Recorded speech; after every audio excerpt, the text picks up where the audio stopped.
family. Appreciate you all being here this morning, and the singing was excellent. Now, Harrison, where did Harrison go? Where you at? There you are. When are you heading to A&M? 2 weeks. 2 weeks? Okay, so we still got you for 2 more weeks. Okay, good. Got to get as much out of him as we can before he goes off to Aggie Land and becomes one of them. Yeah. Okay. I'll stop, Joe. I'll stop. Good to see you all here. Appreciate you all being here. Hey, let me say a few things before we get started. One is that I don't want anyone to forget that we still have forms for you to fill out if you are interested in purchasing bonds. They're in the church office. And we want you to know that we will do whatever we can to work with you to get that information filled out and mailed off. There's plenty of ways to do it. There's plenty of forms back there. If you have any questions about that, just go off, and I'm pretty sure if you look at it, it's easy to fill out, it's easy to do, and the addresses are on there, and if not, we'll mail it in for you. But if you have an interest in purchasing bonds, we have to have those forms filled out pretty quick. So take some time today, if you can, go by the church office and swing by and pick one of those up so we can get that taken care of. We are very excited about the things that are happening in our church, and we hope that you are too. It's always good to have a fifth Sunday. I don't know yet what the count is, but I know that we are very generous, and I want to go ahead and say thank you for helping out, and thank you for your special contribution to Disability Resources of Abilene. You know, I always know when it's fifth Sunday because this side of the church building is a little heavier than this side, and the reason why is because you got to go through those doors to get to the food. And so I'd probably be sitting over on this side too. I'd probably sit and be right there in front of Charles Hairston because I know Charles likes to get in there and get him some food as well. But needless to say, we're glad you're here. We hope you will stay afterwards and have a time of fellowship, and then we'll have a devotional service after that. So please make plans to attend that. Years ago,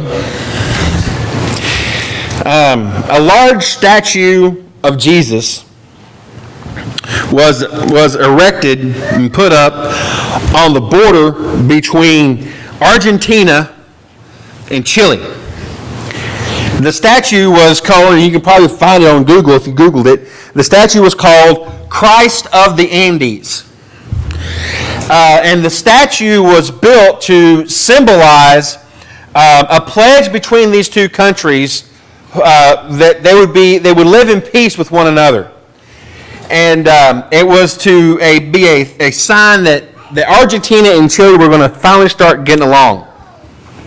Now the problem was as soon as the statue was put up, the Chileans started getting into a protest, and they started feeling like they had been slighted simply because the statue of Christ had its back turned to Chile. Okay? And so tempers flared and people got upset, and it just so happened that a newspaper writer for one of the Chilean papers in his editorial wrote a funny statement, and it really satisfied the people when he wrote, "The statue of Christ faces Argentina because the people of Argentina need more watching over than the people of Chile." And thus, that is kind of what got everything under control. But the point is, it is so amazing to me how easy we are accessible to conflict as human beings. We can find an excuse or a reason for conflict in almost anything. We turn on the TV or open up our newspapers and we'll see multiple stories about conflicts. There are conflicts among nations right now. There are conflicts in our nation over all kinds of things. This is an election year, so you're going to see a lot of conflicts. I'm sure locally there is something that's going on that's in conflict here. And then, of course, even amongst family members, I'm sure there's some people in our area who are still mad at each other because of what great grandpappy so and so did to somebody else. I don't know how in the world we'll ever figure out that when we say bury the hatchet, we don't leave the handle sticking out. But isn't that the truth of how this kind of thing happens sometimes? There's even conflicts amongst family members. In the Bible, in the families among brothers and sisters don't get along. Brothers and brothers don't get along. There are hurt feelings, broken relationships. Sometimes there's even divorce that happens because of conflict. And so when we get into James chapter 4, we see that James not only raises the question of what causes conflicts, but he also gives an answer. He gives a cure. In many ways, he gives a cure to the problem. So we're going to look at some of what James' assessment is on conflict. And while I'm on conflict, let me just say this. I have been asked many times, not just while I've been here, but in the past, because of my position, I've been asked to, sometimes maybe I need to, how come I don't respond to the things that people post on Facebook? Not about me personally, but about issues and spiritual matters and things like that. How come I never respond? And my answer is really simple. Facebook is not the place to respond. Facebook is a status. That's all it is. And 9 times out of 10, if someone puts something on Facebook, people are going to be irritated about it. And you know what? It doesn't change anything. It doesn't do them a bit of good. Facebook is not a place where you're supposed to go and resolve conflicts. Social media, email, even the telephone is not the place you go to resolve conflict. Conflict resolution is done face to face. Conflict resolution is done when both sides are ready to listen to both sides. 9 times out of 10, though, they say they're ready for resolution, but what they really want is a revolution. And so that can be a problem as well. But James says he knows the answer, and he can figure it out. Go back in your Bibles to James chapter 4. Look at verse 1. What causes fights and quarrels among you? Don't they come from your desire and that battle within you? You want something but don't get it. You kill and covet, but you cannot have what you want. It says you quarrel and fight, and you do not have because you do not ask God. And when you ask, you do not receive because you ask with the wrong motives, that you may spend what you get on your pleasure. I like the way that James, and probably one of the reasons why I like James the most is because he's very blunt. He gets right to the point. He doesn't dilly-dally around. He says that what causes conflicts is quite simply a conflicting desire. When my desire conflicts with your desire, and when I don't get what I want, then sparks are going to fly. It is so easy. It is so easy that when this kind of thing happens, we like to blame others. How quickly we can turn to someone and say, no, this is your fault. This is your fault that we are in this situation. It is your fault that my feelings are hurt. It is your fault that I didn't get the results I was looking for. We don't need to practice that. We don't need much practice at that. Excuse me. You and I might work hard to find some really great circumstance in which we can really blame the problems on something else. We didn't get enough rain. We got too much rain. It's not hot enough. It's too hot.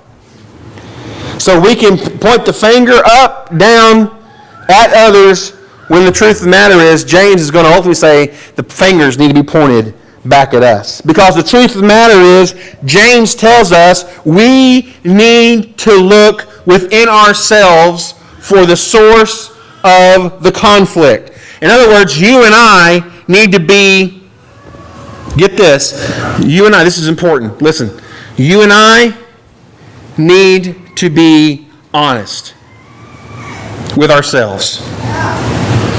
We may think of ourselves as godly people. We may think of ourselves as followers of Christ. And I would, for the most part, say yes, we are. But at the same time, deep within each and every one of us is a very old, dark, and bitter, selfish side. I have it. You have it. We all have it. When selfishness, when it is observed in others, well, it's ugly. It's obvious. It's very apparent. Ironically, though, selfishness is what is malignant within us. When we realize we have selfishness in us, we can easily take that and hide it.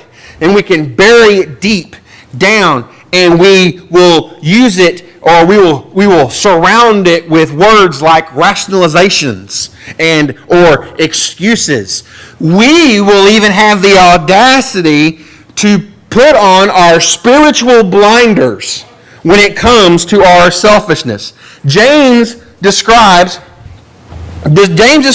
us as people who want something and don't get it, and therefore we become very unhappy. We become restless people, discontent, driven by pleasure, and the more we are driven by pleasure or the principles of pleasure, we are more likely to participate in quarreling and fighting. It seems to me that as I was reading this and understanding this, 3 words really jumped out at me and got my attention when it comes to this text to describe the problem that we're having. The first word is this: covet. The word covet is often used in a very negative connotation. But in many ways, the same words can be used positively to describe a desire for good or for good things. I covet wisdom, spiritual wisdom. I covet the ability to be a better husband. I covet the ability to write things, to be a very eloquent writer. But many times, when we have the desire for many things, some of them things are good and some of them are bad. Not good. Sometimes we receive what we desire and sometimes we don't. You see, the problem with covetousness is where it leads us to do whatever we must do, whatever we have to do to get what we want, whether it's good or whether it's bad. If we covet something so much, we will jump over walls, we will push people out of the way, we will do whatever it takes to get ahead. If we covet in a way that when that covetousness is frustrated by not getting what we want, then that's when we start to fight and quarrel and in some cases kill, both figuratively and literally. To get what we want, we'll do whatever it takes. And then we are that far, much farther away from being right with God. We're that much further away of having a faith that works.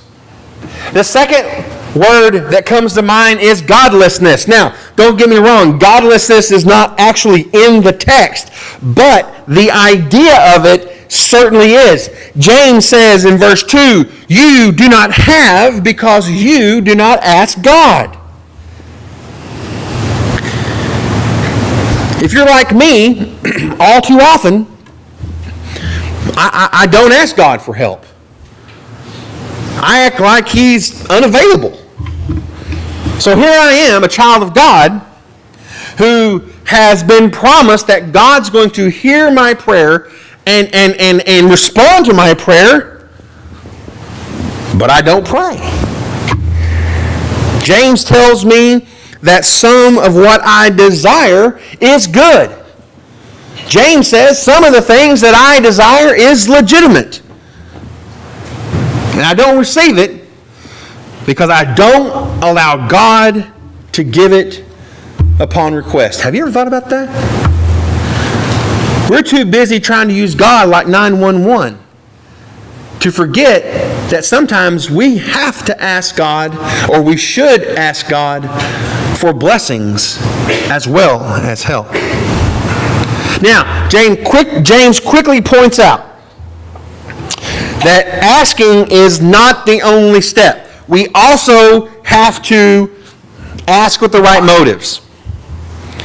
See, I may be asking God to get involved in my life, but am I asking God to rework my desire? Am I asking God to help me to conform to His will and not my own? You see, as Christians, as believers, as children of God, you and I, we are entitled to bring any request we want to God. But our prayer must have the spirit in which Christ prayed in Luke 22:42 when He said, God, it's not my will, but it's yours. That's what needs to be done. Now, the final word is even worse. The word adultery. Now, you and I sometimes can become adulterous people. Many times when we hear or use this word, we talk about a man or someone cheating on their spouse, or in that way. James is not talking about that. In many ways, James is talking about spiritual adultery. James is saying when we act this way, we are in total deniability and we are unfaithful to God. Throughout the Old Testament, God has been described as the husband to Israel. Israel being God's bride. In the New Testament imagery, Jesus is the bridegroom and the church is His bride. So when we are having an affair with the world, then we are being unfaithful to our heavenly spouse. And James reminds us that this thing, it runs all through the Scriptures. The Bible says God is a jealous God. In other words, God's not going to share us with the world. God reacts with I wish I had time to explain this. God reacts with a holy jealousy when we become captivated with the world. So we've kind of, in many ways, we've explored, and I hope I have communicated a better understanding of the source of conflict. It's not them. It's not nature. It's us. We are the source of our conflict. So we now got that. Well, what's the cure for conflict? That's the title of my sermon. That's what we will kind of get to. Let me start out by this way. You probably remember the old Charlie Brown cartoons in which Lucy asks Charlie Brown to come and kick the football and she holds it. And almost every time Charlie Brown does, Lucy takes the ball out of the way and Charlie Brown goes flying and falls flat on his back. Well, one day Lucy's back again with the football. Oh, Charlie Brown, why don't you come and give this football a good kick and I'll hold it for you. And Charlie Brown says, you're crazy. You've out of your mind. I'm not falling for this trick again, because every time you have fooled me, and I always wind up on my back. To which Lucy replies that, you know what, Charlie Brown, you are so right. I have seen the error of my ways. I have seen the hurt in your eyes. I have seen what kind of effect it does to you. I'm telling you right now, Charlie Brown, let this little girl repent and give her a chance to make up for what I've done. I will hold this ball for you, Charlie Brown. All you got to do is come kick it. So Charlie Brown says, agrees, and he goes back and takes a running start. He makes a running start. It is a flying leap, and sure enough, he falls on his back. Lucy takes the ball, walks over to Charlie Brown, and says, unfortunately, Charlie Brown, recognizing your faults and actually changing your ways are two different things. Recognizing your faults and changing your ways are two different things. So we would agree that recognizing the problem is only half the solution. Only half the solution. We actually have got to be willing and actually changing our ways. And we got to change. We got to work on the problem. Doing something about it is much, much more difficult. I hope you have your feet tucked in under your pews, because it might get a little hairy from here. First things first. The prescription to the problem is like this. We have to submit to God. We have to submit ourselves to God. When we find ourselves in conflict with others, we might want to fight, we might want to argue, we might want to prove our point and put that person in their place. But we have to let God be in charge of our lives, and we have to be willing to live in submission to Him. And when we do that, His peace will rule our lives. If we can admit that we have a conflicting drive within us and keep coming to the Lord in submission, then we will be able to find strength to be like God in our interactions with others. The second thing we have to do is we have to resist the devil. We have to be willing to submit ourselves to God. And then it won't do us any good. If we can't submit ourselves to God, it won't do us any good to try to resist the devil. The Bible declares that he who is in us, get this, is greater than he who is in the world. When we truly wrap our brains around that, when we truly understand the reality of evil and the power of the devil, then we will realize that he is ultimately a coward, and that the devil will run from the strength of the Lord. It's written all through Ephesians chapter 6. It shows that if we are wearing the spiritual armor against Satan, that Satan will be defeated. Then we have to come near to God. James says, come near to God, and God will come near to you. What an incredible, incredible promise.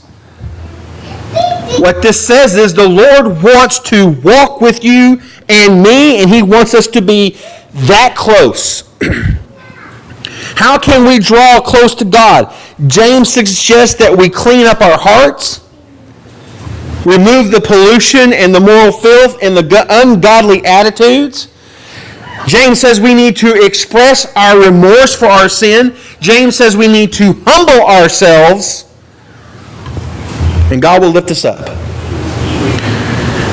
And we all know that the Bible is so full of stories of people who were in their proud self-sufficiency, they tried to exalt themselves above God. Pharaoh, Nebuchadnezzar, Simon the sorcerer, just to name a few, because God opposes the proud and gives grace to the humble. Not just grace, but even more grace. And finally, this is where you got to stick your feet underneath the pews. You got to stop judging others. When we set ourselves up as judge and jury, then we are spiritually in trouble. and the conflict will be unavoidable. James reminds us in a few chapters back that God is the lawgiver, that God is the judge. And we have to keep that in mind about who He is. He says we have no business hypocritically judging our neighbor and speaking slanderously against them. And that especially goes for our spouses, our bosses, our employees, our families, and yes, even our church families. It is so easy. It is so easy to hypocritically judge others and in the process make ourselves feel bigger and better. And James already has instructed us on how to love our neighbor as ourselves. He calls it the royal law. Go back and read James chapter 2, verse 8. We also have to keep in mind that who we are and who others are. We are all just people, and we are all made in the image of Christ, and we all need His love and His grace and His mercy. And God is the giver of more grace. He gives more if you are more humble, and the more grace we receive, then the more grace and mercy we should hand out. We should pass it on to others.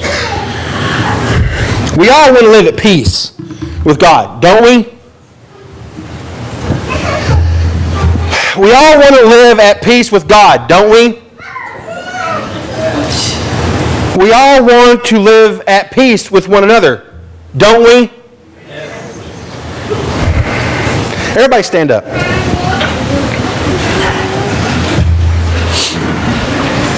Yeah, you're going to have to keep going, Joe. I'm sorry, I'm not done yet.